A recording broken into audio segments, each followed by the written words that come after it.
പ്രവാചകന്മാര് നിങ്ങളോട് വന്ന് പറഞ്ഞ ആ താക്കീതിന്റെ ദിവസമാ, ആ മുന്നറിയിപ്പിന്റെ ദിവസമാ. പ്രഭാഷകന്മാര് പ്രഘോഷണം നടത്തിയില്ലേ? എത്ര രാവും പകലുകളുമാണ് മിമ്പറുകളും മെഹ്റാബുകളും മഹ്ശറയെ കുറിച്ച് ചർച്ച ചെയ്തത്. ആ സമയങ്ങളിലെല്ലാം ഒരു കാതിലൂടെ കേട്ട് മറുകാതിലൂടെ നിങ്ങൾ പുച്ഛിച്ച് തള്ളിയില്ലേ? ആ ദിവസം ഇതാ എത്തിയിരിക്കുകയാണ്. ഫൈദാഹും മിനൽ അജ്ദാത്തി ഇലാ റബ്ബിഹിം യൻസിലൂൻ. എല്ലാ ജഡങ്ങളെയും മൃതശരീരങ്ങളെയും മനുഷ്യരെയും അള്ളാന്റെ കോടതിയിലേക്ക് ഇതാ കൊണ്ടുപോവുകയാ. അവിടെ ജനസാഗരമാണ്. അവിടെ തന്റെ തലയ്ക്ക് മീതെ സൂര്യൻ ഗർജിച്ച് നിൽക്കുകയാണ്. ഉമ്മാന്റെ ഗർഭപാത്രത്തിൽ നിന്ന് ഉടുവസ്ത്രമില്ലാതെ എങ്ങനെയാണോ പുറത്തേക്ക് വന്നത്, അതേപോലെ വിവസ്ത്രരായിട്ടും നഗ്നപാതുകരായിട്ടാണ് ആ മഹ്ശറ വൻസഭയിലേക്ക് പോവുക. ആ മഹ്ശറ വൻസഭയിലെ വർഷങ്ങളോളം നിങ്ങൾ വിചാരണയ്ക്ക് വേണ്ടി നിൽക്കേണ്ടവരാണ്. അവിടേക്കാണ് നരകം കെട്ടി വലിച്ചു കൊണ്ടുവരപ്പെടുന്നത്. അങ്ങനെ നീ കാണുകയാണ്, നരകത്തിന്റെ ഭീകരമായ രംഗം കാണുകയാണ്. ആ നരകത്തെ നീ ക്ഷണിച്ചു വരുത്തുകയാണ്. ആ നരകം നിന്നെ ക്ഷണിക്കുകയാണ്. ആ വിളി കേൾക്കുമ്പോ റബ്ബിനോട് നീ വിളിച്ചു പറയുകയാണ്, യാ വൈലതാ ലൈതനീ ലം അത്തഖിദ് ഫുലാനൻ ഖലീലാ. അല്ലാഹുവേ, എനിക്ക് കഞ്ചാവ് വാങ്ങി തന്ന, എനിക്ക് മദ്യം വാങ്ങി തന്ന, എന്നെ നാടിനെ അപമാനിപ്പിച്ച എന്റെ കൂട്ടുകാരനുമായി ഇന്ന വ്യക്തിയുമായി ഞാൻ ബന്ധം സ്ഥാപിക്കാതിരുന്നെങ്കിൽ, അല്ലാഹുവേ, എന്റെ യുവത്വത്തെ ഞാൻ മദ്യത്തിന് വേണ്ടി കച്ചവടച്ചരക്കാക്കി മാറ്റാതിരുന്നെങ്കിൽ, അല്ലാഹുവേ, നിന്റെ പള്ളിയുടെ തിരുമുറ്റത്ത് ഞാൻ കിടന്നിട്ട് ആ മസ്ജിദിലേക്ക് വരാതെ, ആ ബാങ്കിന് ഇഖാമത്തിന് ഉത്തരം നൽകാതെ സിനിമ കാണാനും കളിക്കാനും ചിരിക്കാനും ഉല്ലസിക്കാനും എന്റെ ചെറുപ്പത്തെ യുവത്വത്തെ ഞാൻ പാഴാക്കിയിരുന്നല്ലോ. ലമത്തഖിദു ഫുലാനൻ ഖലീലാ. എന്നെ പിഴപ്പിച്ച എന്റെ നാട്ടിലെ അഹങ്കാരികളായ ചെറുപ്പക്കാരുമായി ഞാൻ സഹവാസം ഉണ്ടാക്കാതിരുന്നെങ്കിൽ എത്രയോ നല്ലതാകുമായിരുന്നു. യാ ലൈതനീ കുന്തു തുറാബാ.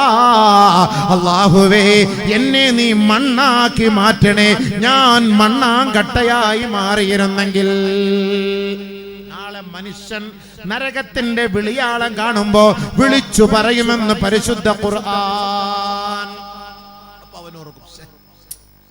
അത് വേണ്ടായിരുന്നു, ഇത് വേണ്ടായിരുന്നു, അവിടെ പോകണ്ടായിരുന്നു, അവനുമായിട്ട് ബന്ധം സ്ഥാപിക്കാതിരുന്നാൽ മതിയായിരുന്നു.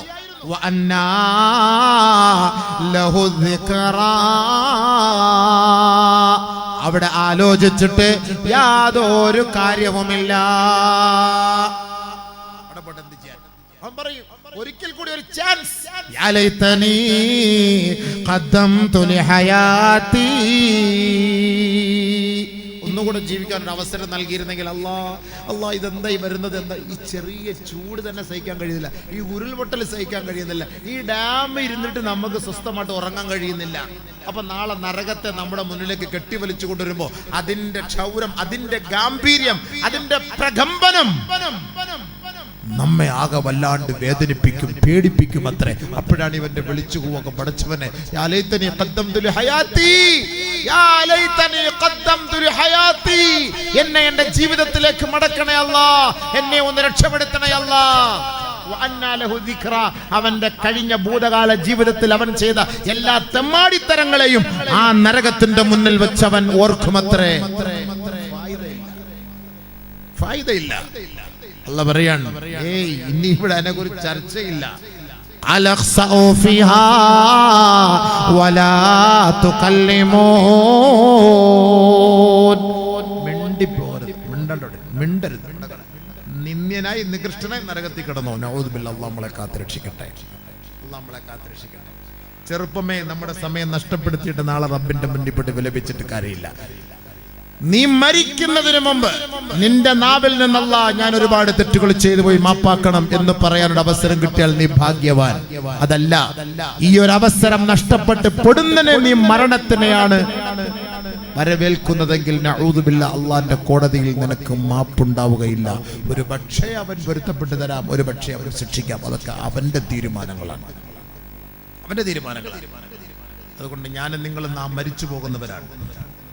നമ്മുടെ മയ്യത്ത് ഈ പള്ളിക്കാട്ടിലേക്ക് കൊണ്ടുവരുമ്പോ ആ ഖബർ നമ്മളെ കണ്ട് സന്തോഷത്തോടുകൂടി സ്നേഹത്തോടുകൂടി വിളിക്കണം. കടന്നു വന്നാലും നിനക്ക് വേണ്ടി എല്ലാ സൗകര്യങ്ങളും ഞാൻ ഒരുക്കി വെച്ചിട്ടുണ്ട് എന്ന് പറയുന്ന ഒരു മയ്യത്തായി മാറണം.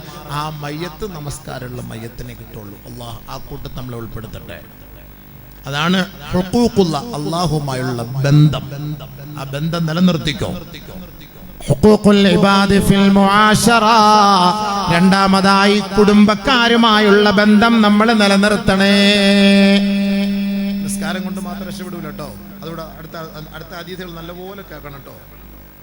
നമസ്കരിച്ച് നോമ്പ് പിടിച്ച് സക്കാത്ത് കൊടുത്ത് ഹജ്ജ് ചെയ്തു ഒക്കെ റെഡി, എല്ലാ ഭാഗം നിസ്കാരമുണ്ട്, നോമ്പുണ്ട്, സക്കാത്ത് കറക്റ്റായിട്ട് കൊടുക്കുന്നുണ്ട്, ഹജ്ജ് ചെയ്ത ആളാണ്. പക്ഷേ ചില പ്രശ്നങ്ങളുണ്ട്. എന്താ? തൻ്റെ കുടുംബത്തിൽപ്പെട്ട ആളുകളുമായി, നാട്ടുകാരുമായി, അയൽവക്കക്കാരുമായി സഹവാസമില്ല, മിണ്ടൂല, സംസാരിക്കൂല. ബന്ധനം ആ ബന്ധം ബന്ധിക്കപ്പെട്ടിരിക്കുകയാണ്. അവർക്ക് എന്താ ശിക്ഷ? അവർക്ക് സ്വർഗത്തിൽ പോകാൻ പറ്റുമോ? ഹജ്ജ് ചെയ്ത ആളാണ്, 100 ഉംറ ചെയ്തു, 10 ഹജ്ജ് ചെയ്തു, ആയിരക്കണക്കിന് ലോഡ് കണക്കിന് അരിയും ഗോതമ്പും ഒക്കെ റമദാൻ മാസത്തിൽ കൊടുക്കുന്നുണ്ട്, പള്ളി വെച്ചു കൊടുത്തു, ഉംറയ്ക്ക് 10 പേരെ വിടുന്നുണ്ട്, സക്കാത്ത് കൃത്യമായിട്ട് കൊടുക്കുന്നുണ്ട്. പക്ഷെ കുടുംബത്തിലുള്ള വ്യക്തികളുമായുള്ള ബന്ധനത്തിലാണ്. ആ ബന്ധം നിലനിർത്തുന്നില്ല.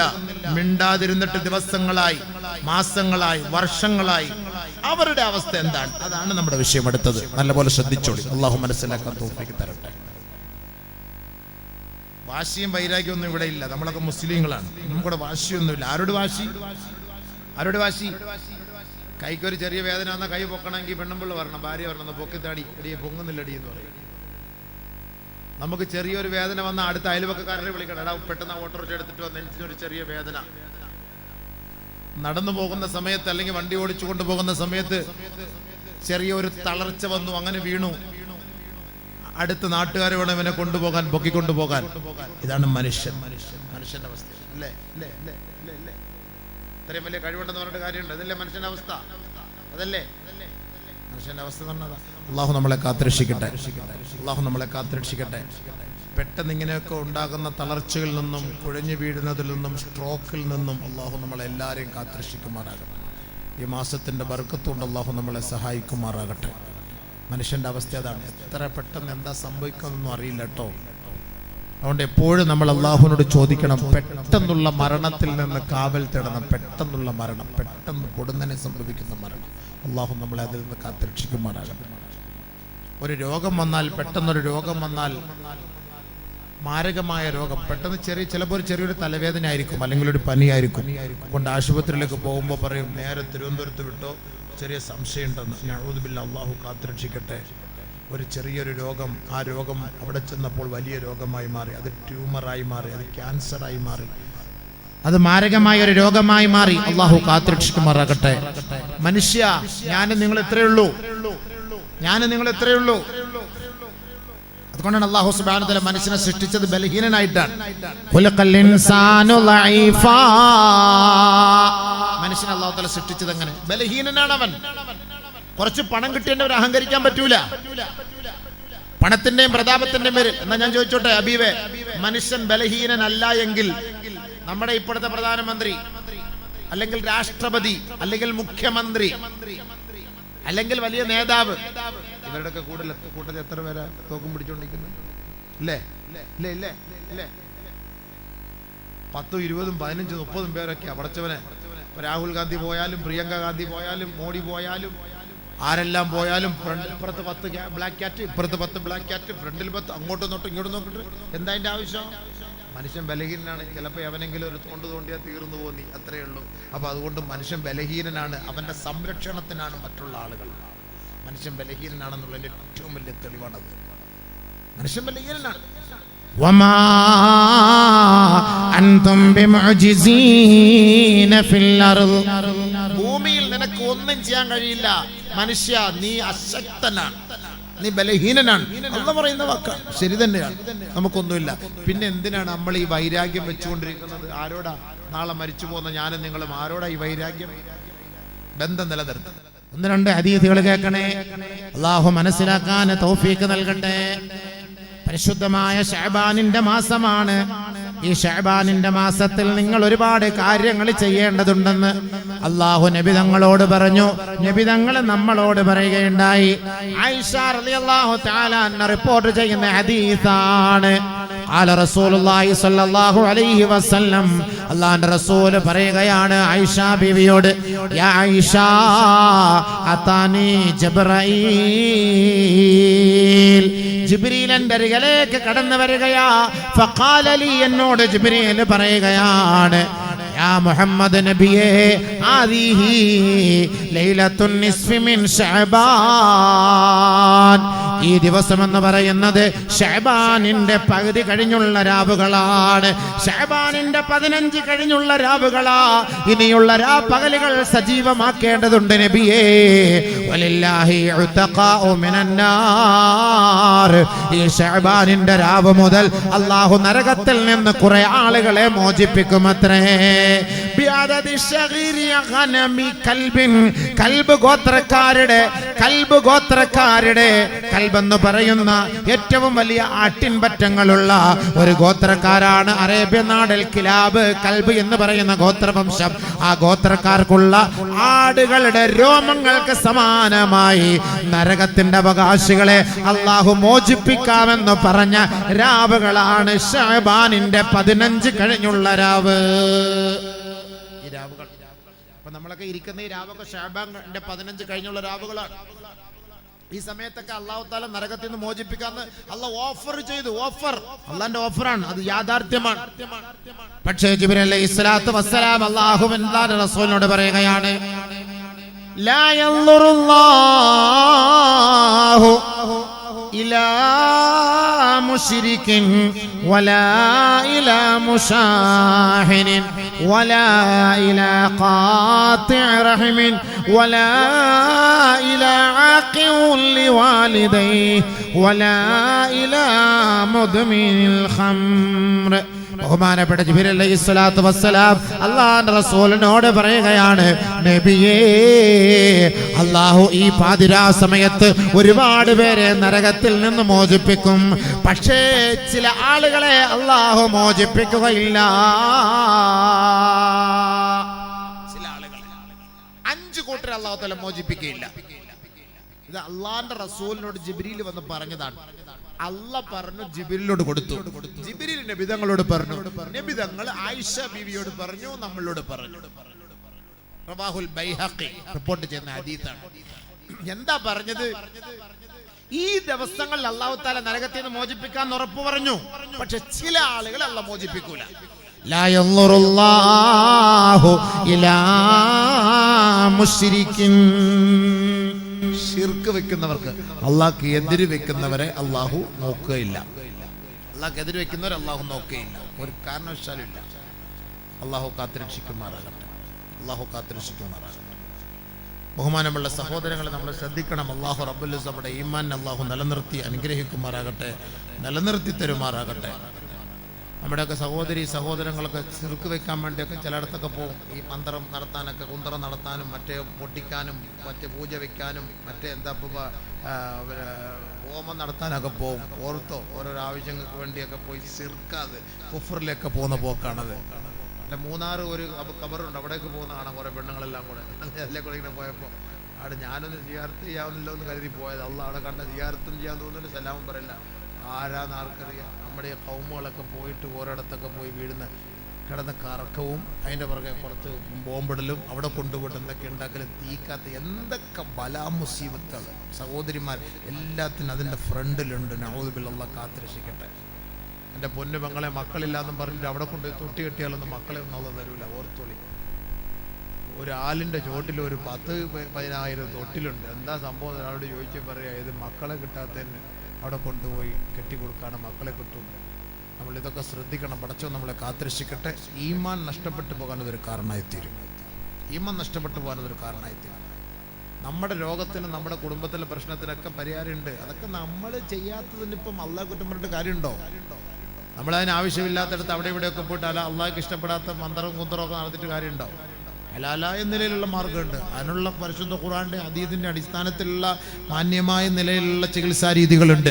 ഇസ്ലാമിൽ നിന്ന് പുറത്തു പോകാത്ത നിലയിൽ, ശിർക്കുണ്ടാകാത്ത നിലയിലുള്ള ചികിത്സാ രീതികളുണ്ട്. അത് നിങ്ങൾ അവലംബിക്കണം, അത് നിങ്ങൾ ശ്രദ്ധിക്കണം. അതല്ലാതെ ഞാൻ ഈ പോകുന്ന ശിർക്കിലേക്കായി പോകുമ്പോൾ പഠിച്ചൊരു പേടി പോലുമില്ല.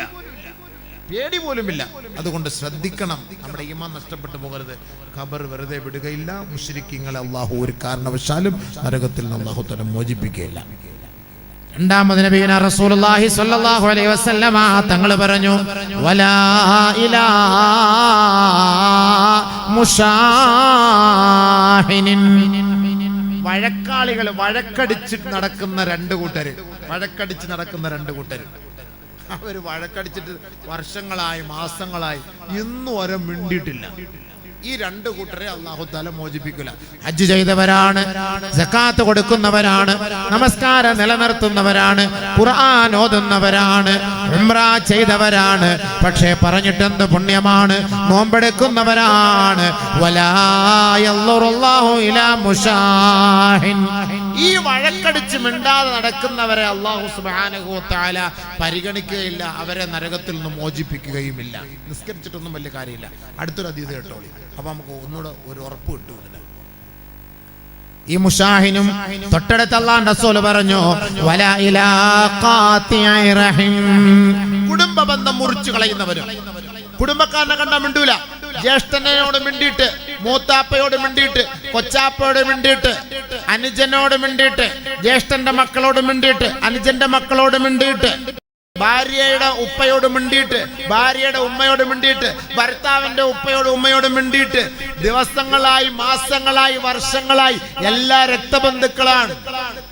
ഏതോ ചെറിയ ചെറിയ പ്രശ്നത്തിന്റെ പേരിൽ ഇവരോട് മിണ്ടാതെ കഴിഞ്ഞുകൂടുകയാണ്. എന്നിട്ട് ഭയങ്കര തസ്ബീഹ്, ഈ കയ്യിൽ 500ന്റെ തസ്ബീഹ്, ഈ കയ്യിൽ 500ന്റെ തസ്ബീഹ്, കിടുക്കോ മണി, ദിക്ർ വെട്ടി, കിടുക്കോ കൊടുക്കാടി, ഭയങ്കര ദിക്ർ, ഭയങ്കര നിസ്കാരം, തറാവീഹ് നിസ്കാരം, തഹജ്ജുദ് നിസ്കാരം, ളുഹാ നിസ്കാരം, അവ്വാബി നിസ്കാരം, ഇശ്റാഖ് നിസ്കാരം, നിസ്കാരത്തോടെ നിസ്കാരം, എപ്പോഴും തൗബ കൊടുത്തിനകത്ത കൈ. പക്ഷേ കുടുംബത്തിലുള്ളവർ മാമിയോട് മിണ്ടിയിട്ട് വർഷം കുറയായി, കൊച്ചാപ്പോട് മിണ്ടിയിട്ട് വർഷം കുറയായി, ഉമ്മയോട് മിണ്ടിയിട്ട് വർഷങ്ങൾ കുറയായി, ഭാര്യയുടെ ഉമ്മയോട് മിണ്ടിയിട്ട്, അമ്മോഷനോട് മിണ്ടിയിട്ട് വർഷങ്ങൾ കുറയായി. എന്നിട്ട് നമ്മുടെ ഇബാദത്തുകൾ, ദിക്റുകൾ എന്തിനാണ്? ഗ്രൂപ്പിന്റെ പേര് പറഞ്ഞ് പരിശുദ്ധമായ ശരീഅത്തിൽ, ഇസ്ലാമിൽ രണ്ടു കൂട്ടർ തമ്മിൽ മിണ്ടാതിരുന്നിട്ട് വർഷങ്ങളായി. വലാ ഇലാ മുശാഹിൻ, വഴക്കാളികളാണ്, വഴക്കിന്റെ പേരിലാണ്. എന്നെ കണ്ടാൽ നീ മിണ്ടൂല, നിന്നെ കണ്ടാൽ ഞാൻ മിണ്ടൂല, വർഷങ്ങളായി.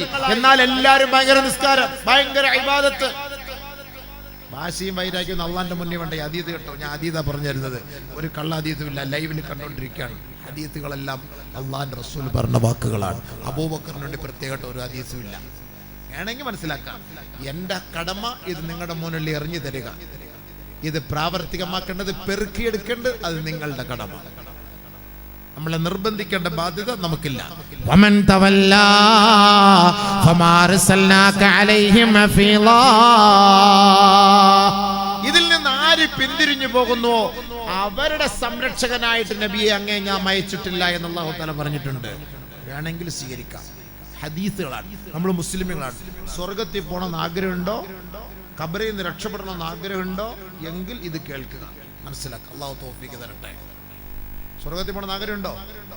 ഉണ്ടോ? എന്താ മിണ്ടാത്ത? വേണ്ടേ? ഉറക്കം വരുന്നുണ്ടോ? നിർത്താൻ സമയമായോ? നിർത്തട്ടെ? നിർത്താറായോ?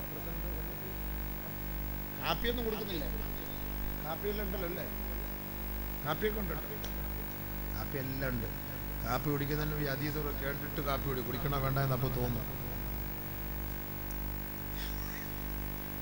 കാപ്പിയെല്ലാം കുടിക്കണോ വേണ്ട എന്നൊക്കെ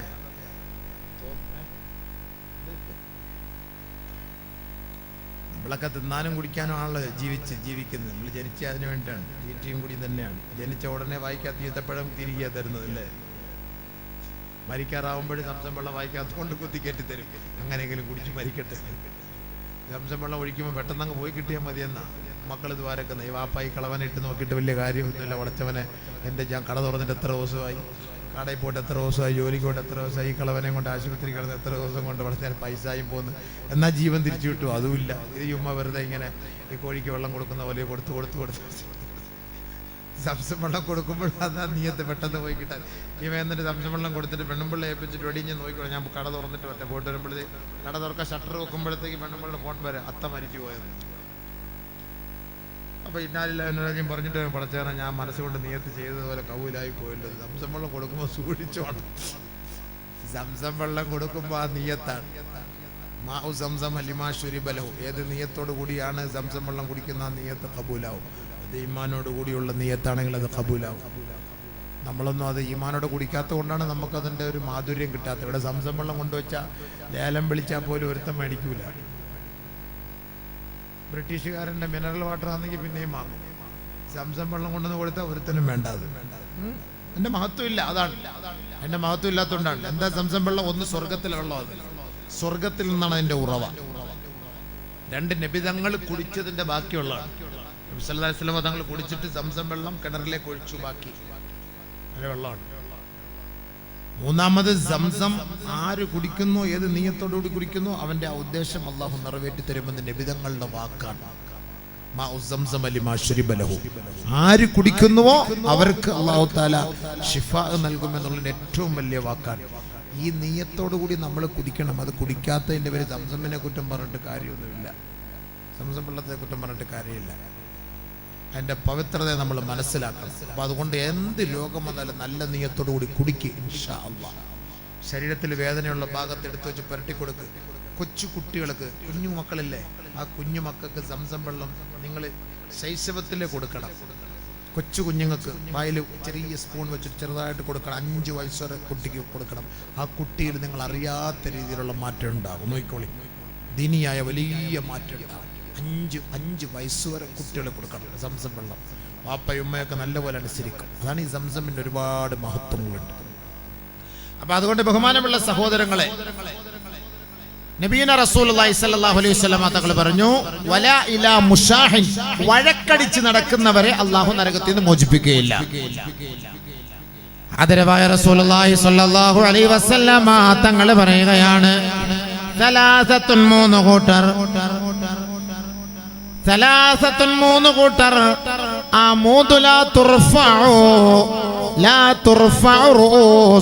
തുർഫഉ അഅമാലുഹും ഫൗഖ റൂസിഹിം ശിബ്റാ. അവരുടെ അമലുകൾ ഒരു ചാണ് പോലും തലയ്ക്ക് മീതെ ഉയരുകയില്ല. അവരുടെ അമലുകൾ അല്ലാഹു റസൂൽ സല്ലല്ലാഹു വാക്കാണ്. ലാ തുർഫഉ അഅമാലുഹും, അവരുടെ അമലുകൾ ഉയരുകയില്ല. ഫൗഖ റൂസിഹിം, അവരുടെ തലയ്ക്ക് മീതെ ശിബ്റൻ, ഒരു ചാണ് പോലും ഉയരുകയില്ല. ഒരു ചാൺ. അപ്പൊ നമ്മുടെ നോമ്പ്, നമ്മുടെ സക്കാത്ത്, നമ്മുടെ ഹജ്ജ്, നമ്മുടെ ഇബാദത്തുകൾ നമ്മുടെ തലയ്ക്ക് മീതെ ആകാശത്തിലേക്ക് ഉയരുകയില്ല. ആരാണ് ആ 3 കൂട്ടർ? ഒന്ന് റജുലുൻ അമ്മ ഖൗമാ വഹും ലഹു കാരിഹൂൻ. ജനങ്ങൾക്ക് നേതൃത്വം കൊടുക്കുന്ന ഇമാമുകൾ, പക്ഷേ ആ ജനങ്ങൾക്ക് ആ ഇമാമിനെ ഇഷ്ടമില്ല. അങ്ങനെ ജനങ്ങളുടെ അനിഷ്ടത്തോടുകൂടി ഏതൊരു നേതൃസ്ഥാനത്തിൽ നിൽക്കുന്ന വ്യക്തിയാണോ, ആ വ്യക്തിയുടെ അമലുകൾ ആകാശത്തിലേക്ക് ഉയരുകയില്ല.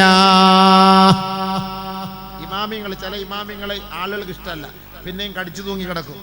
ഏത് ഇമാമിങ്ങള് ദീനിന്റെ ഹക്ക് പറഞ്ഞതിന്റെ പേരിൽ ജനങ്ങൾ വെറുക്കും, ആ വ്യക്തിയല്ല, ആ വെറുപ്പല്ല. ഇപ്പോ ഒരു ഇമാമ് കള്ളിനെതിരെ സംസാരിച്ചു, കള്ളുടിയന്മാർക്ക് ഇഷ്ടപ്പെടില്ല. പലിശക്കെതിരെ സംസാരിച്ചു, പലിശക്കാർക്ക് ഇഷ്ടപ്പെടുകയില്ല. ലോട്ടറിക്കെതിരെ സംസാരിച്ചു, ലോട്ടറിക്കാർക്ക് ഇഷ്ടപ്പെടുകയില്ല. അവര് മുഴുവനും കമ്മിറ്റിക്കാരോട് പോയി പ്രസ് ചെയ്യുന്നു, ആ ഇമാമിനെ മാറ്റണം, ആ ഇമാമിനെ മാറ്റണം, ഞങ്ങൾ അയാളുടെ പിന്നിൽ നിസ്കരിക്കുകയില്ല. അതല്ല, ആ വെറുപ്പല്ല. ശറഅന് വിരുദ്ധമായി ഒരു ഇമാമിന്റെ പ്രഭാഷണവും പ്രവർത്തനവും നിങ്ങൾ കണ്ടാൽ ആ ഇമാമിന്റെ പിന്നിൽ നിങ്ങൾ നിസ്കരിക്കാനോ അല്ലെങ്കിൽ ആ ഇമാമിനെ വെറുക്കാനോ നിങ്ങൾക്ക് അനുവാദമുണ്ട്. അതാണ് അതിന്റെ അർത്ഥം. നമുക്ക് ഇഷ്ടമില്ല. കാരണം എന്താ? ശർഅന് വിരുദ്ധമായ പ്രവൃത്തി ഞാൻ കണ്ടു, അല്ലെങ്കിൽ അതിന് ഞാൻ സാക്ഷ്യമാണ്, അതുകൊണ്ട് എനിക്ക് ഇഷ്ടമില്ല. അതുകൊണ്ട് ആ ഇമാം അതിൽ നിന്ന് ഒഴിഞ്ഞു മാറുക, അല്ലെങ്കിൽ ആ നേതൃസ്ഥാനത്തിൽ നിന്ന് ആ വ്യക്തി മാറിപ്പോവുക. റജുലുൻ അമ്മ ഖൗമാ വഹും ലഹു കാരിഹൂൻ. ജനങ്ങൾ വെറുക്കുന്ന ഒരു വ്യക്തി നേതൃസ്ഥാനത്തിലേക്ക് വരിക പാടില്ല. രണ്ടാമത് വൽമർഅതു ബാതത് വസൗജുഹാ അലൈഹാ സാഖിതുൻ. ഒരു ഭാര്യ അവൾ രാത്രി ഉറങ്ങാൻ കിടക്കുമ്പോൾ ഭർത്താവ് അവളോട് കോപിഷ്ഠനാണ്. അവളുടെ നമസ്കാരവും ഇബാദത്തും ആകാശത്തിലേക്ക് ഉയരുകയില്ല. ചില ഭാര്യയും ഭർത്താക്കന്മാരും വഴക്കുണ്ടാകുമ്പോൾ പെണ്ണുങ്ങൾ ഓർക്കണം, രാത്രി മിണ്ടൂല, ഇക്കായോട് തിരിഞ്ഞൊരു കടത്തെ അങ്ങോട്ട് മാറിയൊരു കടത്തെ, ഇയാൾ ഇപ്പുറത്തോട്ട് മിണ്ടാണ്ട് മാറി കിടക്കും. ശരി, രാത്രി തൊണ്ട വെള്ളം കിട്ടാതെ ഉണങ്ങുന്നു, വെള്ളം ചോദിക്കാൻ വേണ്ടി ഖദീജ ഖദീജ എന്ന് വിളിച്ച വേണമെങ്കിൽ അടുത്തുകൂടി മനസ്സിലാ വെള്ളം ഇത്ര നാൾ ഇയാൾക്ക് വെള്ളം തന്നിട്ട് വല്ല ബാധ്യതയുണ്ടോ? നടക്കുന്നു, പൊടിച്ചു പോയി. ഈ പെണ്ണിനെ എത്ര നിസ്കരിച്ചാലും അകത്തോട്ട് ആകാശത്തോട്ട് ഉയരൂലേ? നമ്മൾ ഓർക്കണം, ഭാര്യയും ഭർത്താക്കന്മാരും തമ്മിലൊക്കെ രാത്രിയൊക്കെ എന്തെങ്കിലുമൊക്കെ പ്രശ്നം ഉണ്ടായാൽ സലാം പറഞ്ഞ് സലാം കൊടുത്തേക്കണം. അല്ലെങ്കിൽ ഒക്കെ രാത്രി എങ്ങനെ മരിച്ചുപോയ നഊദുബില്ലാഹ് അല്ലാഹ് കാത്തിരക്ഷിക്കട്ടെ. ഇക്കാടെ പൊരുത്തമില്ലാതെ ഭാര്യ മരിച്ചു പോയാൽ അവൾ നരകത്തിലാണ്. നഊദുബില്ലാഹ്, അല്ലാഹു നമ്മുടെ ഭാര്യമാരെ കാത്തിരക്ഷിക്കട്ടെ. ഭർത്താവും ഭാര്യയും തമ്മിൽ ഏറ്റവും കൂടുതൽ പൊരുത്തം വാങ്ങേണ്ടത് ആരാ? ഭാര്യയാണ് പൊരുത്തം വാങ്ങേണ്ടത്, ഭർത്താവല്ല. കൂടുതൽ ഹക്ക് അവളാണ് നമ്മളോട് ഇങ്ങോട്ട് പൊരുത്തം ചോദിക്കേണ്ടത്, നമ്മളല്ല. അതാണ് ഇസ്ലാമിക നിയമം. ഇസ്ലാമിക നിയമം അങ്ങനെയാണ്. ഒരു ഭർത്താവ് മരിക്കുന്ന സമയത്ത് ഒരു ഭാര്യ മരിക്കും, ഭാര്യ ആ ഭർത്താവിൽ പൂർണ്ണ തൃപ്തയാണ്. ഭർത്താവിനും ആ ഭാര്യയോട് പൂർണ്ണ തൃപ്തിയാണെങ്കിൽ ദഖലത്തിൽ ജന്ന, അവൾ സ്വർഗത്തിലാണെന്ന് നബിയുനാ റസൂലുള്ളാഹി. അതുകൊണ്ടാണ് ഖദീജ റളിയല്ലാഹു തആല അൻഹ വഫാത്താകാൻ അടുത്ത് കിടക്കുന്ന സമയം ഖദീജ ബീവിയുടെ രോഗം മൂർച്ഛിക്കുകയാണ്. നബിയുനാ റസൂലുള്ളാഹി തങ്ങളെ അരികിലേക്ക് വിളിക്കുകയാണ്. ബീവി ഖദീജ റളിയല്ലാഹു അൻഹ 25 വർഷമായി അല്ലാഹുവിന്റെ റസൂലുമായി ദാമ്പത്യ ജീവിതം നയിക്കുകയാണ് ബീവി ഖദീജ. ആ ഖദീജ റളിയല്ലാഹു തആല അൻഹ അല്ലാഹുവിന്റെ റസൂലിനെ അടുത്തേക്ക് വിളിക്കുകയാണ്. അവർക്കിടയിൽ ഒരു വിഷമമില്ല, ഒരു ദേഷ്യമില്ല, ഒരു വിദ്വേഷമില്ല, ഒരു പ്രശ്നമില്ല, വഴക്കില്ല, ഒന്നുമില്ല. 25 വർഷം ഖദീജ റളിയല്ലാഹു തആലാനെ 40-ാമത്തെ വയസ്സിൽ കല്യാണം കഴിച്ചു. 65-ാമത്തെ വയസ്സിൽ ഖദീജ ബീവി ലോകത്തോട് വിട പറയാൻ പോവുകയാണ്. ആ സമയത്ത് നബി തങ്ങളെ അടുത്തേക്ക് വിളിച്ചിട്ട് പറയുകയാണ്, യാ റസൂലല്ലാഹ് ഇസ്മഅ വസായ. നബിയേ, എന്റെ ഈ അവസാന നിമിഷത്തിൽ എനിക്ക് അങ്ങയോട് ചില വസിയത്തുകൾ ചെയ്യാനുണ്ട്. എന്റെ വസിയത്തുകൾ ഒന്ന് കേൾക്കണേ നബിയേ. ഒരു ഭർത്താവ് ഒരു ഭാര്യയുടെ ആവശ്യം പൂർത്തീകരിച്ചു കൊടുക്കുകയാണ്. ഹബീബായ റസൂലുള്ളാഹി തങ്ങളെ ചോദിക്കുകയാണ്, പറയൂ ഖദീജ, എന്താണ് നിന്റെ ആവശ്യം എന്തെന്ന് പറയൂ ഖദീജ. ഖദീജ റളിയല്ലാഹു തആല അൻഹ നബിയുനാ റസൂലുള്ളാഹി തങ്ങളോട് ചോദിക്കുകയാണ്, യാ റസൂലല്ലാഹ് ഇന്നി ഖാസിറുൻ ഫീ ഹഖ്ഖിക യാ റസൂലല്ലാഹ് ഫഅഫുനി. നബിയേ, 25 വർഷ കാലയളവിൽ അങ്ങയോടൊപ്പം ദാമ്പത്യ ജീവിതം നയിച്ച ഞാൻ ഒരുപാട് ന്യൂനതകൾ അങ്ങേക്ക് വരുത്തി വെച്ചിട്ടുണ്ട്. എന്റെ ജീവിതത്തിൽ അല്ലാഹുവിന്റെ റസൂലേ, അങ്ങ് കടന്നു വന്നപ്പോൾ അങ്ങയോടുള്ള അദബും മര്യാദയും പാലിക്കാൻ എനിക്ക് കഴിഞ്ഞിട്ടില്ല. അങ്ങയോടുള്ള കടമകൾ നിറവേറ്റാൻ എനിക്ക് സാധിച്ചിട്ടില്ല. ഇന്നി ഖാസിറുൻ ഫീ ഹഖിക, അല്ലാഹുവിന്റെ റസൂലേ, അങ്ങയോടുള്ള കടമകളിൽ ഒരുപാട് അപാകതകൾ വരുത്തിയവളാണ് ഈ ഖദീജ. അതുകൊണ്ട് ഫഅഫുനി യാ റസൂലല്ലാഹ്, എനിക്ക് മാപ്പ് നൽകണേ നബിയേ, എനിക്ക് മാപ്പ് നൽകണേ നബിയേ.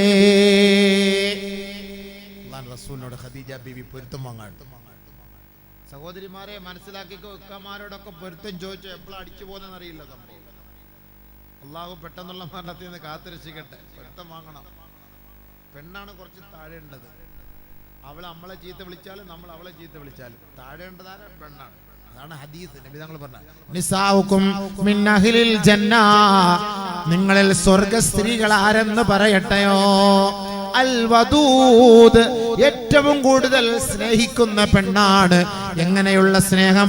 അല്ലത്തി ഇദാ ആദത് ഔദിത്, അവൾ ഭർത്താവിനെ വേദനിപ്പിച്ചാലും, ഒരുപക്ഷെ ഭർത്താവ് അവളെ വേദനിപ്പിച്ചാലും, അതത് സൗജഹാ, രണ്ടുപേരും പിണങ്ങിക്കഴിയുമ്പോൾ, പെണ്ണേ നീ നിന്റെ ഭർത്താവിന്റെ അരികിലേക്ക് കടന്നു വന്നിട്ട് ഹത്താ തലഅ യദഹാ ഫീ കഫിഹി, അവളുടെ കൈ ഭർത്താവിന്റെ കൈകളുമായി ചേർത്ത് പിടിച്ച് ഫതഖൂലു, അവൾ പറയണം ലാ അദൂഖു ഗംലൻ ഹത്താ തർലാ,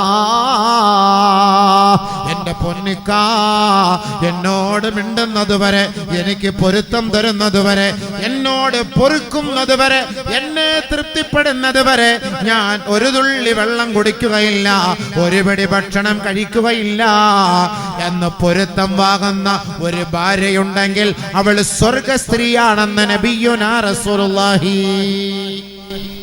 ഭാര്യമാർ പൊരുത്തം വാങ്ങണം. ഭർത്താവിനോട് പോയി പൊരുത്തം ചോദിച്ചിട്ടുണ്ട്.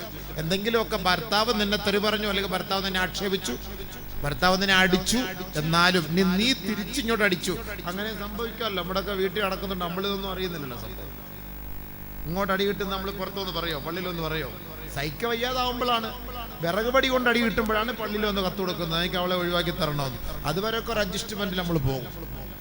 സഹിക്കാൻ കഴിയില്ല അവർ. അതുകൊണ്ട് അങ്ങനെയൊക്കെയുള്ള ചിലപ്പോൾ കാണും, അറിയാൻ പാടില്ല. എങ്ങനെ ആയാലും പൊരുത്തം വാങ്ങേണ്ടതാരാ? സഹോദരിയാണ്.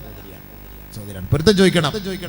കൈ എടുത്തിട്ട് കൈയോട് ചേർത്ത് പിടിക്കണക്ക, പൊരുത്തപ്പെടണേക്ക, മാപ്പാക്കണേക്ക, ഇനി മേലെ അങ്ങനെ ഞാൻ ഒന്നും പറയില്ലക്ക, എനിക്ക് പൊരുത്തം തരണേക്കാന്ന് പറഞ്ഞ് അവള് പറയണം ഇനി വെള്ളം ഞാൻ കുടിക്കൂല, ഭക്ഷണം കഴിക്കൂല, ഞാൻ വെള്ളം കുടിക്കാൻ ഭക്ഷണം കഴിക്കുകയും ചെയ്യണമെങ്കിൽ ഇക്ക എനിക്ക് മാപ്പ് ചെയ്യണം എന്ന് പറയുന്ന ഒരു പെണ്ണ് സ്വർഗത്തിലാണ്. അങ്ങനെ ആരെങ്കിലും ഉണ്ടോ? ഇപ്പൊ ഇവിടെ വല്ലതും ഉണ്ടെങ്കിൽ പോകുമ്പോ ഇക്കാടെ കൈക്ക് പിടിച്ചോണ്ട് വീട് വരെ പോയിക്കോ, അപ്പൊ റാഹത്താവും. അതെന്താണെന്നറിയാം, ഞാൻ വീഴാതിരിക്കാൻ പിടിച്ചത്, അല്ലാതെ പൊരുത്തം വാങ്ങാൻ പിടിച്ചതല്ല ഉസ്താദേ. അത് വേണേ നടക്കും. ഇവിടെ കൈ കുണ്ടും കുഴിയൊക്കെ അല്ലേ, ചരക്കി പോകാതിരിക്കാൻ. വീണാൽ നമുക്കല്ല ഇടങ്ങ, നാളെ പൊക്കെടുത്തോണ്ട് പോകേണ്ട ആശുപത്രി. ഒന്നാമതേ പൈസ ഇല്ല, ഇനി അതിന്റെ ഡിസ്ക് വളഞ്ഞെന്നും പറഞ്ഞ് ഇനി അതിന് ആശുപത്രി കാശുണ്ടാക്കാൻ പോട്ടെ. അപ്പൊ ഒന്ന് പിടിക്കുമ്പോ ഒന്ന് മുറുക്കം പിടിച്ചോ, വഴുതി വീഴാതിരിക്കട്ടെ, ഒരു കൂലി കിട്ടും. അല്ലാതെ കണ്ടിപ്പോ അങ്ങനെ ഒരു ബർക്കത്തിന് വേണ്ടി പാപം പൊറുക്കപ്പെടാനും സ്നേഹം കൂടാനും കൈക്ക് പിടിച്ചോണ്ട് പോകുന്നത് നല്ലതാണെന്ന് നബി തങ്ങൾ പറഞ്ഞു. വാത് കഴിഞ്ഞ് പോകുമ്പോ നമ്മുടെ പെണ്ണുമ്പിള്ളെന്ന് പറഞ്ഞ് വേറെ ആരുടെയും കൈക്ക് കയറി പിടിക്കാൻ നിൽക്കണ്ട. പിടിക്കുമ്പോൾ അതൊരു പരുവരപ്പ് വ്യത്യാസം ഉണ്ടല്ലോ. നമ്മുടെ പെണ്ണുമ്പിള്ള സ്പോഞ്ചാന്നല്ലത് വ്യത്യാസം, പെട്ടെന്ന് പിടിക്കാനും പറ്റുമല്ലോ. അല്ലാഹുവിന്റെ റസൂൽ പറഞ്ഞ ഒരു ഭാര്യയും ഭർത്താവും തമ്മിൽ ഇങ്ങനെ പിടിച്ചാൽ അവരുടെ കൈകളുടെ വിരലുകൾക്കിടയിലൂടെ പാവങ്ങൾ കൊഴിഞ്ഞു പോകുമെന്ന് നബിയുനാ റസൂലുള്ളാഹി. കാരണം അവരുടെ ആ പിടുത്തത്തിന്റെ സ്നേഹം അതാണ്. പക്ഷെ നമ്മൾ പിടിക്കുന്നില്ലല്ലോ, അല്ലേ? ശരിയല്ലേ? ഭാര്യയും ഭർത്താവിൻ്റെ കയ്യിൽ ഒരു സിമ്മി കവറും കൊടുത്ത് ഒരു കയ്യിൽ കുഞ്ഞിനെയും കൊടുത്ത് എവിടെയിട്ടാ പിടിക്കുക? പിന്നെ പെണ്ണിൻ്റെ അവള് കുഞ്ഞിനെ എടുത്ത് ഇങ്ങനെ പിടിച്ചിട്ട് സിമ്മി കവർ നോക്കി, ഇയാൾ പിറകിൽ മൊബൈലിൽ ചാറ്റിക്കൊണ്ട് ബസ് വരുന്നോ നോക്കിയിട്ട് ബസ് ഇപ്പോൾ ഒരു എടീ പെട്ടെന്ന് പാടി ബസ് വരുന്നത്. ഈ പഹയൻ ആ സിമ്മി കവർ പിടിച്ചൂടെ, ആ കീസ് എടുത്ത് ഇവന് പിടിച്ചൂടെ, അല്ല കുട്ടിയെങ്കിലും പിടിച്ചൂടെ? ഇപ്പം ചില പെണ്ണുങ്ങളൊക്കെ പോകുന്ന കാണാം, ഭയങ്കര രസമാണ്. പിന്നെ ഇതിനകത്ത് ഇടയ്ക്ക് എങ്ങനെ ഈ കൈ കയറി പിടിക്കുന്നത്? പിന്നെ പെടലി പിടിക്കാൻ വേണ്ടി ഇങ്ങോട്ട് ഒരു പിടി പിടിക്കുന്നുണ്ട്, അതിനു വേണ്ടി പിടിക്കും. അവരുടെ സ്നേഹത്തോടു കൂടി കയ്യിൽ പിടിച്ചാൽ പാവങ്ങൾ പൊറുക്കപ്പെടുമെന്ന് നബിയുടെ റസൂലുള്ളാഹി. അപ്പൊ സഹോദരി, നീ അങ്ങോട്ട് പോയിട്ട് പൊരുത്തം വാങ്ങണം, നീ പൊരുത്തം കൊടുക്കണം. ആയിഷ ഖദീജ റളിയല്ലാഹു തആല അന്ന പൊരുത്തം ചോദിക്കുകയാണ്. ഇന്നി ഖാസിറുൻ ഫീ ഹഖിക ഫഅഫ്നി യാ റസൂലല്ലാഹ്, പൊരുത്തം തരണേ നബിയേ. നബി തങ്ങൾക്ക് അത് കേട്ടപ്പോൾ സഹിക്കാൻ കഴിഞ്ഞില്ല. കാരണം 25 വർഷ കാലയളവിൽ ഒരു കുറവും നബി തങ്ങൾക്ക് ചെയ്തിട്ടില്ല ഖദീജ ബിബി. അതാ രസം, ഒരു കുറവും വരുത്തിയിട്ടില്ല. പക്ഷെ അള്ളാഹുവിന്റെ റസൂലിനോട് ആ ഖദീജ ബിവിയെ പൊരുത്തം ചോദിച്ചപ്പോൾ നബി തങ്ങൾക്ക് സഹിക്കാൻ കഴിഞ്ഞില്ല. ഉടനെ അള്ളാഹുവിന്റെ റസൂൽ എടുത്ത വായിൽ പറഞ്ഞു, ഹാശാ വകല്ലാ മാ റഅയ്തു മിൻക തഖ്സീറാ. ഖദീജ, നീ അങ്ങനെ പറയരുതേ, നിന്നിൽ നിന്ന് ഞാൻ ഇന്നേ വരെ ഒരു ന്യൂനതയും കണ്ടിട്ടില്ല. ഇല്ല ഖദീജ, അങ്ങനെ പറയരുത്. നബി തങ്ങൾക്ക് കണ്ണ് നിറഞ്ഞു വരും, സഹിക്കാൻ കഴിഞ്ഞില്ല. ആ ഒരു വാക്ക്. അതാണ് സ്നേഹം അബീവേ. അങ്ങനെ സ്നേഹം. നമ്മളൊക്കെ ഭാര്യ മരിക്കാറായി കിടക്കുമ്പോഴും ഇക്ക വല്ല പൊരുത്തം തരണ, ഇക്ക ഞാൻ എന്തെങ്കിലുമൊക്കെ ചെയ്തിട്ട് നീ കരയാതെ പാത്തുമ്പ, നീ എനിക്ക് അങ്ങനെ ഒന്നും ചെയ്തിട്ടില്ല, നീ അങ്ങനെ കരയില്ല, നീ അങ്ങനെ പറയില്ല, നീ മരിക്കൂല, നീ അങ്ങനെ മരിക്കുന്നു പറയാതെ. അങ്ങനൊക്കെ പറയുന്ന ഒരു ഭർത്താവുണ്ടോ? അങ്ങനെയൊക്കെ പറയുന്ന ഒരു ഭർത്താവ് ഉണ്ടെങ്കിൽ എന്താ, ആ പെണ്ണുങ്ങൾക്ക് ഭാര്യയുടെ അസുഖം തന്നെ പെട്ടെന്ന് മാറും. പെട്ടെന്ന് ചിലപ്പോൾ ചാടി എഴുന്നേറ്റ് വരും. അപ്പോൾ ഇവൻ വിഷമിക്കും, പഠിച്ചവനെ വേണ്ടാരണം പോകുന്ന വിചാരിച്ചത്, ആ എഴുന്നേറ്റ് വീണ്ടും വന്നു. ഇയാളിത് പോയ വേറെ ചെറുവർണ്ണത്തിനെ കെട്ടാൻ വേണ്ടിയുള്ള പ്ലാനായിരുന്നു. സംഭവം മാറിപ്പോയി സംഭവം. അപ്പൊ ഈ അടുത്ത സമയത്ത് പത്രത്തിൽ കണ്ടായിരുന്നു, ഒരു ഇമാമ് മയ്യത്ത് കുളിപ്പിച്ച്, ആ മയ്യത്ത് എഴുന്നേറ്റ് കുളിപ്പിച്ചോണ്ടിരുന്നപ്പോൾ എഴുന്നേറ്റ് വന്നു. ഇത് കണ്ടോണ്ട് ഇമാമ് മരിച്ചു. ഇതാ കിടക്കും. പിന്നെ ഞാൻ തോന്നാം. അപ്പൊ ഇയാളെ ഇയാളെ കബറടക്കാൻ വേണ്ടി കുഴിച്ച കബറിൽ ഇമാമിനെ കബറടക്കി. വാർത്ത വച്ചില്ലേ 2 ദിവസം മുമ്പ്? സ്ഥലം എവിടെയാന്ന് പറഞ്ഞു. വിദേശത്ത്. ഇവിടെ അല്ല, വിദേശത്താണ്. അല്ലാഹു അക്ബർ. പടച്ചവൻ പെട്ടെന്നുള്ള മരണത്തിൽ നിന്ന് കാത്തുരക്ഷിക്കട്ടെ. അപ്പൊ അതുകൊണ്ട് നമ്മൾ പൊരുത്തം വാങ്ങണം കേട്ടോ. ഇല്ലെങ്കിൽ എന്താ സംഭവിക്കാം? സഹോദരിയുടെ ദുആ സ്വീകരിക്കൂല, നിസ്കാരവും സ്വീകരിക്കൂല. ഭാര്യയും ഭർത്താക്കന്മാരും ഇപ്പൊ ചില കുടുംബ പ്രശ്നത്തിന്റെ പേരിൽ മാറി നിൽക്കുന്നവരുണ്ട്. ഭാര്യ ഭാര്യയുടെ വീട്ടില്, ഭർത്താവ് ഭർത്താവിന്റെ വീട്ടില്. ഈ 2 പേര് നിസ്കരിക്കുന്നുണ്ട്. ഈ 2 പേരുടെ നിസ്കാരവും അവരുടെ തലയ്ക്ക് മീതെ മുകളിലോട്ട് ഉയരുകയില്ല, മുകളിലോട്ട് പോകൂല സംഭവം. അതിൽ ഒരു ഹദീസ് തുറക്കട്ടോ, ഭാര്യയ്ക്ക് ഭർത്താവിനുള്ള ഒരു ഹക്ക് ഒന്ന് മനസ്സിലാക്കണം. ആയിഷ റളിയല്ലാഹു അൻഹയോട് നബിയുനാ റസൂലുള്ളാഹി സ്വല്ലല്ലാഹു അലൈഹി വസല്ലമ തങ്ങൾ ഉപദേശിക്കുകയാണ്, അയ്യുമംറാ, ഏതെങ്കിലും ഒരു ഭാര്യ തുസല്ലി ലി റബ്ബിഹാ, തന്റെ റബ്ബിന് വേണ്ടി അവൾ നമസ്കരിക്കുകയാണ്, വതദഉ ലി നഫ്സിഹാ, അതിനുശേഷം തനിക്ക് വേണ്ടി ദുആ ചെയ്യുകയാണ്, സുമ്മ തദഉ ലി സൗജിഹാ, പിന്നീട് തന്റെ ഭർത്താവിന് വേണ്ടി അവൾ ദുആ ചെയ്യുകയാണ്, ലൻ തുഖ്ബൽ സലാത്തുഹാ, അവളുടെ നമസ്കാരം സ്വീകരിക്കപ്പെടുകയില്ല, ഹത്താ തദഉ ലി സൗജിഹാ സുമ്മ തദഉ ലി നഫ്സിഹാ. നമസ്കാരം കഴിഞ്ഞ ഉടനെ ഭാര്യമാരെ, സഹോദരിമാരെ, നിങ്ങളുടെ ഭർത്താവിന് വേണ്ടി ആദ്യം ദുആ ചെയ്യണേ, പിന്നീട് നിങ്ങളുടെ ശരീരത്തിന് വേണ്ടി ദുആ ചെയ്യണേ.